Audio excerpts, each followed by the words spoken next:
Ampak največji tako, mislim, vseh mi je bil zanimiv, če si recimo DJ. DJ-ji so ponavadi tako, teta veliki so res ratali tako legende, velike imena, prav tako mainstream in se mi zdi, da ko prideš to zabavo, vse so cool, ampak eni vmes se pa najdejo te, ki pa tako prinesejo računalnik in spuščajo vse tako iz računalnika. Kjer je legenda? Prav tako se pripravijo, a smo vsi pripravljeni?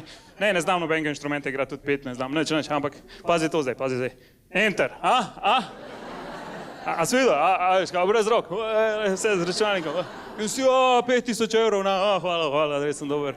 Ampak ponavadi recimo, pogledaš Umek, legenda, DJ Umek, pa na drugi strani, pa ne vem, DJ Mitja, ki ti vrti na tvoji zabavi, v tvoji dnevni sobi, največji loser na svetu, vsi ga sovražajo ponavadi. Vsi so tako, Mičo, ko te vrtiš muziko, alo, Mičo, daj ceco, alo, kdo je njega povabil, Mičo, alo. Ker vsi mu težijo, daj umaka se, bom jaz.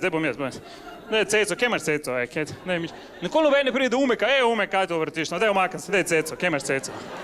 Kar nekaj to cenci tvoja, kaj je to zdaj. Tako da, to so bile moje šale v DJ Umeku.